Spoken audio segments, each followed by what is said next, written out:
Muy buenas tardes y bienvenidos al Mundo Ahora de France 24. Yo soy Elena Lozano y todo lo que verá a continuación es noticia. Iniciamos. En Brasil tienen lugar los primeros actos de campaña de cara a las elecciones presidenciales del 4 de octubre. El mandatario de izquierda Luis Inácio Lula da Silva encabezó un mitin en Sao Paulo, mientras su rival de ultraderecha Flávio Bolsonaro habló desde Copacabana. Tenemos reporte y análisis. 11 personas murieron en Rusia a causa de los bombardeos perpetrados por Ucrania en uno de los mayores bombardeos de Kiev contra su vecino, mientras que en territorio ucraniano 5 personas perdieron la vida. Ambos países intensificaron los ataques de largo alcance en las últimas semanas. En Cisjordania ocupada se cumplen 7 días consecutivos desde que familias palestinas están sitiadas por colonos israelíes en la aldea de Qusra, en presencia del ejército israelí. Los palestinos denuncian un intento de expulsarlos de sus tierras.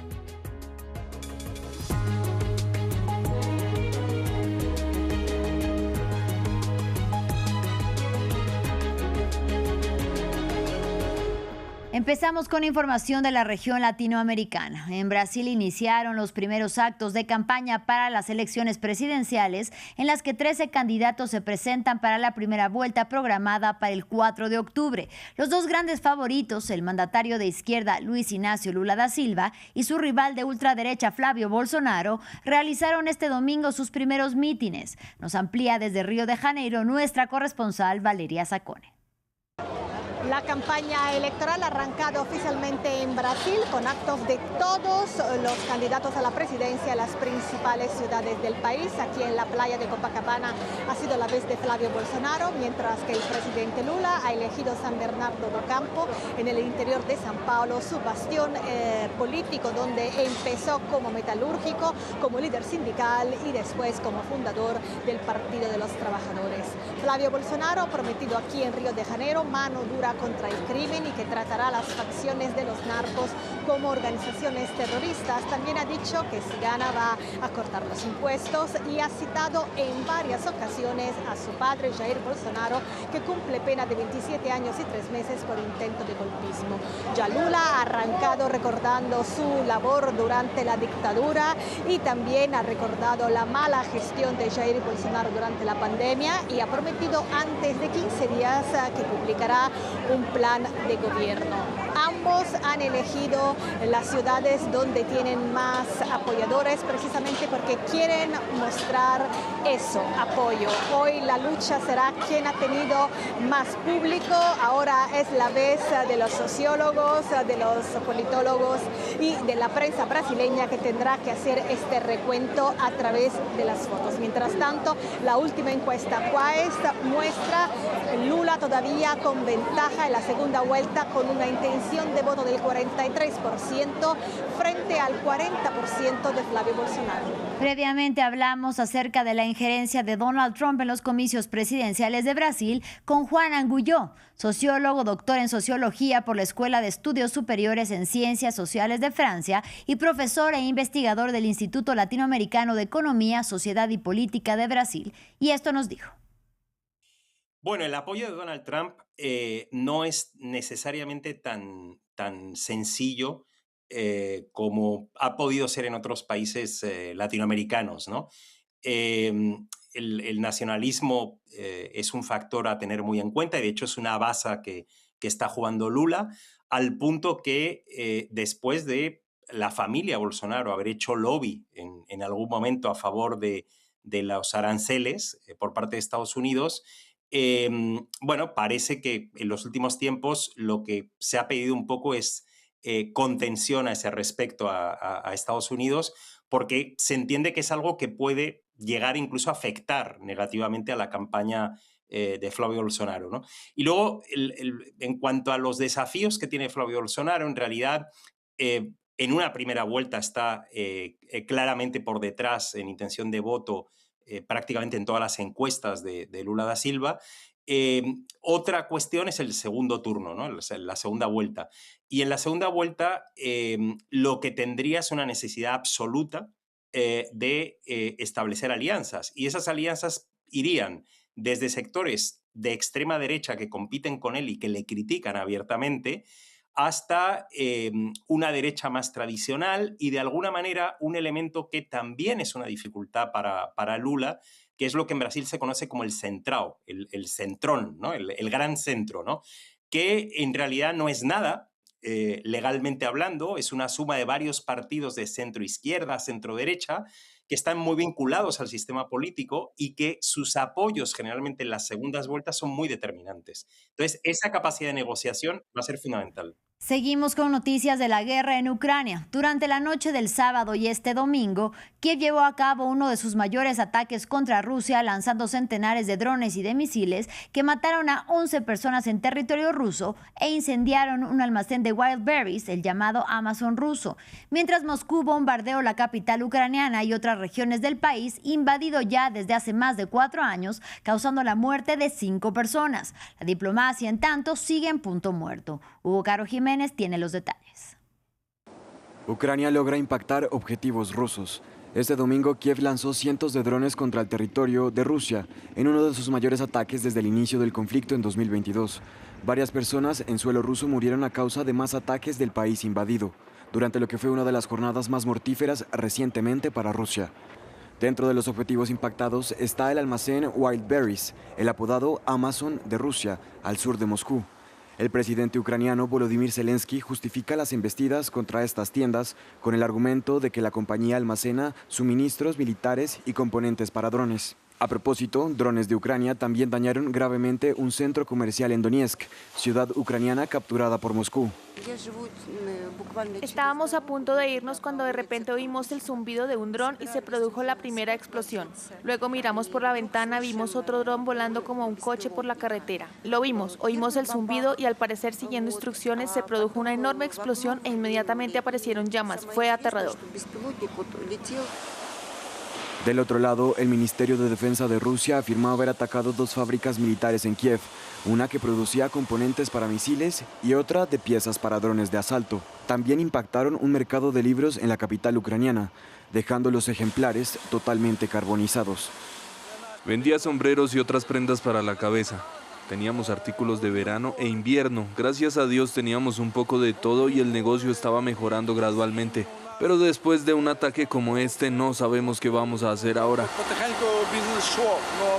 Mientras la diplomacia sigue en un punto muerto, Rusia ha intensificado sus bombardeos desde que Kiev lanzara a finales de julio su campaña de ataques masivos contra Rusia. Esto cuando los enfrentamientos ya superan los 4 años y la guerra se libra ahora tanto en el cielo como en el terreno, con las partes luchando por el control aéreo con cientos de drones y misiles. En otro frente de guerra, $30,000 por matar o capturar a un soldado estadounidense. Esa es la recompensa que ofrece el ejército de Irán, que duplica la cifra si es una mujer la que logra entregar a un militar de Washington. Un comandante de la Armada de la República Islámica hizo el anuncio este domingo y llegan momentos en los que el estrecho de Hormuz sigue siendo el epicentro del conflicto. Este lunes expira el plazo de 60 días de negociaciones que fue previsto en el memorando firmado en junio para resolver los asuntos más sensibles entre Teherán y la Casa Blanca. Escuchemos. Quien quiera que sea, cualquiera de nuestros valientes combatientes que mate o capture a un estadounidense y lo entregue a cualquiera de las unidades del ejército de la República Islámica de Irán, con el apoyo de aquellos valientes individuos que deseen participar en la yihad financiera pero bajo la garantía del ejército, recibirá además de la gran recompensa de la yihad un generoso obsequio. Este obsequio equivale a $30,000. Ahora vamos a Cisjordania ocupada. Este domingo se cumplen 7 días consecutivos de asedio por parte de colonos israelíes contra familias palestinas de la aldea de Qusra. El ejército de Israel declaró zona militar cerrada al área donde se sitúan las viviendas, y esto luego de que colonos levantaran una carpa frente a varios hogares. Y sin embargo, esa orden solo impidió la entrada de activistas y periodistas a las aldeas y no que los colonos siguieran amenazando y agrediendo a los palestinos. Ampliamos a continuación.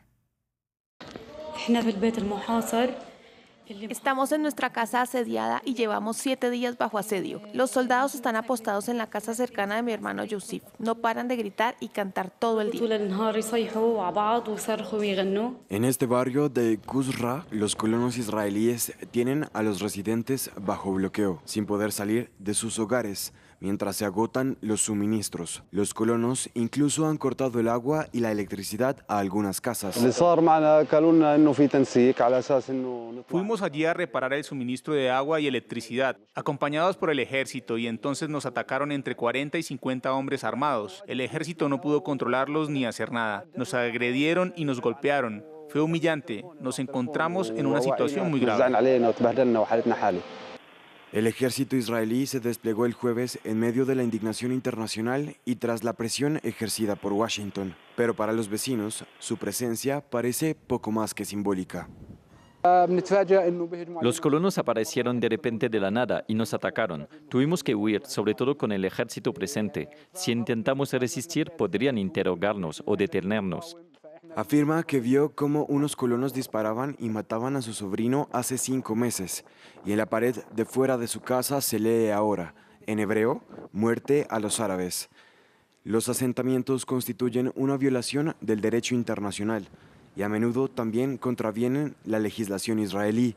Pero el país de mayoría judía suele legalizarlos con carácter retroactivo una vez que se han establecido. Israel Katz anunció el viernes un plan para transferir las funciones del ejército en Cisjordania ocupada a la policía israelí, una medida que convertiría el control de Israel sobre el territorio palestino de ocupación en anexión. Los sucesos en Qusra han suscitado críticas tanto dentro de Israel como en el extranjero. Y Washington instó el viernes al primer ministro Netanyahu a condenar las acciones de los colonos. Cambiamos de tema. En Colombia, los servicios de emergencia siguen luchando para hacer frente a las consecuencias del sismo magnitud 7,4 que impactó el suroccidente del país el pasado lunes. La unidad de gestión del riesgo informó de 289 personas fallecidas y 143 desaparecidas. Además, advirtió que son más de 127,000 las viviendas averiadas y cerca de 27,000 las que quedaron destruidas. Cifras que han desatado un debate sobre la preparación de Colombia para atender desastres. Diego Bazzani nos informa. ¿Estaba Colombia preparada para atender un terremoto de gran magnitud? Voluntarios y miembros de las entidades del Estado siguen en el terreno removiendo escombros y evaluando los daños del sismo magnitud 7,4 del lunes, que dejó cientos de muertos y heridos en el suroccidente del país. Según el más reciente balance de la Unidad de Gestión del Riesgo, 26.945 viviendas fueron destruidas en la catástrofe, aunque algunos miembros de los servicios de emergencia aseguran que la preparación que tiene el país para este tipo de situaciones evitó que las consecuencias fueran peores. Pudimos hacer frente con lo que teníamos, estamos muy bien preparados para hacer frente a este tipo de emergencias, entonces eso es motivo de orgullo y pues de satisfacción, saber que en el menor tiempo pudimos hacer todo lo que teníamos que hacer y pues los resultados lo dan. 6 días después del sismo, los residentes de las zonas rurales, como esta localidad ubicada a unos 40 kilómetros de Pereira, piden a las autoridades poner el foco en los lugares alejados de los grandes centros urbanos. A las autoridades que vengan y nos puedan hacer el favor y nos miren acá el terreno, que venga a la zona rural, porque la verdad por acá no se ha manifestado nadie, pues así de las alcaldías ni nada. El gobierno del presidente Abelardo de la Espriella, que lleva apenas una semana en el cargo, anunció que decretará la emergencia económica para hacer frente a los destrozos. Sin embargo, la oposición cuestiona varias de las decisiones del jefe de Estado para atender la catástrofe. Se ha negado la posibilidad de que Colombia reciba muy importantes ayudas que son evidentemente indispensables en este momento. Se ha hecho una atención selectiva de los ofrecimientos a ciertos gobiernos sin, digamos, una explicación se les permite y se les acepta casi que sin condiciones la ayuda. En las últimas horas se han presentado varias réplicas inferiores a la magnitud 4 en el departamento del Chocó, en donde ocurrió el sismo del lunes. Finalizamos en el viejo continente. Los incendios forestales dan tregua. Las altas temperaturas y los fuertes vientos consumen miles de hectáreas verdes en países como Bélgica, que enfrenta uno de los peores fuegos de su historia. Cerca de 3,000 hectáreas fueron calcinadas por las llamas, mientras en Grecia al menos 2 personas murieron y 4 fueron heridas en 2 incendios que se declararon este domingo en la isla de Salamina, cerca de la capital Atenas. Unos 260 bomberos intentan apagar los fuegos con medio centenar de vehículos, asistidos también por 10 aviones y 8 helicópteros, según informaron las autoridades griegas. Con esto llegamos al final de este espacio informativo. Gracias por su compañía y hasta la próxima.